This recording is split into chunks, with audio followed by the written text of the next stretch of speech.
Hello all! I am going to be giving you a little demonstration of how to make one of the easiest, best, most delicious desserts, and that is Oreo Truffles. It literally has 3 ingredients, and if you want, it can only have 2. And those 2 are cream cheese, make sure it's original, not that 1/3 fat crap. Oreo's milk favorite cookie. Again, make sure that it is the original, not the double stuff, because that will have an effect on it. And lastly, almond bark. This bag is already half used because I use it quite a bit. And then I have more in this bag. This is a, well shoot, you can't see it, but this is a vanilla and then this is a chocolate. And I will show you how we're going to use both. First we're going to open the cream cheese. Not as easy as it looks. You're going to take the cream cheese and try and just plop the whole thing in the mixer. Sometimes you can use the actual attachment to scrape it off. There you go. If you want to cut it into chunks, you can cut it into chunks too, but I just like putting the whole thing in all at once. Open Oreos. And pour in all of them. Whole entire, voila, entire package of Oreos. Mix on top with the cream cheese. Put down your handy dandy KitchenAid. Make sure it's on lock and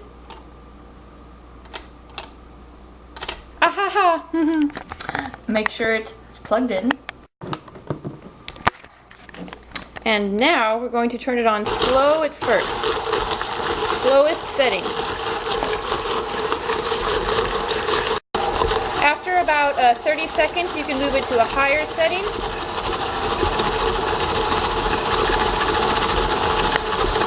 And you want to mix till you can't see any more white, just like this here. Then make sure to scrape off any excess from the mixer. Sometimes we get big hunks of cream cheese, kind of like that one right there. And then just scrape it all down along all the sides, and then we're going to give it another mix. Okay, surprise! I know I've changed clothes, I look a little different, but the next step in the Oreo Truffles, the last thing you saw is that I had mixed it all up and I put the mix in the refrigerator. It works really well if you chill it. And now I already have the little balls have already been rolled out, but what you I helped roll them.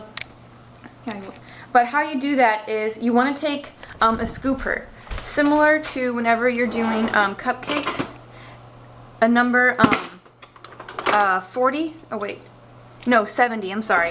You want to get a number 70 scoop, one that looks just like this. And then you're just going to scoop those out and put them on the pan. Don't try and roll them yet. That is key. Do not try and roll them yet. Just scoop them out, put them all on the pan. Once you have them all laid out, but once you have refrigerated them, probably maybe like 10 minutes, that's all, just so they get a little cool. Then you can take them and individually roll them so they're nice and smooth. Nice and smooth, and they look like this. Now for the fun part. Alright, so remember that almond bark? We're going to use the chocolate first. I'm going to take the chocolate, put it in a loaf pan. Loaf pan is the very best to use because it all can kind of move to the end when you're dipping. Break it up as best you can. Alright, now we're going to put them microwave. The first time around, you're going to do 30 seconds. Then after the first 30, you're going to do them for 15 seconds, stir, 15 seconds, stir, until you get it to the right consistency. This here is the consistency that you want for your chocolate, alright? It's going to be very dippable. And now, something that I like to do is that I'm going to tilt this. So it's all going to run down to one side. That's going to make a little bit of a pool of chocolate. So you can just submerge the entire Oreo truffle in it. Okay, you want to make sure you have your setup, got your truffles, got your chocolate, and a fork. Do not use a spoon. The spoon is going to get too much chocolate. It's going to be overly covered and it's not going to look very pretty. How I like to do it is I will pick up the truffle and I'll do 1, 2 at a time. Then you're just going to push it down gently with the fork, kind of scoop a little of the chocolate over, and then you're going to scoop it out. Just kind of gently lift it out, scrape the sides a little bit on the edge, bring it back over to your tray, and bloop. And that's how you do it. This is usually the hardest part for people, and I can't stress enough the use of a fork and proper almond bark. And it doesn't have to be super expensive almond bark either. It just has to be fresh. Like, don't try and melt stuff down and reheat it. But see how perfectly those are? It has a little bit of like a shellac, a sheen over. And by the time those dry, they're going to be very, very pretty. So, I'm going to do all the rest. See you in a minute. Alright, and here are the chocolate-covered truffles, but I've left some of them uncovered. Those are going to be covered in white chocolate, our white chocolate bark, which I have right here. It's the same brand. I'm going to put it in a different loaf pan. I'm going to break it up just the same way, do the original 30 seconds in the microwave, kind of stir it up, then do 15, stir it, 15, stir it until it's to that right consistency again. Alright, and here we have our white chocolate. There's a few little ribbons of the regular chocolate simply because I used the same fork, but for what we're doing, that's really okay.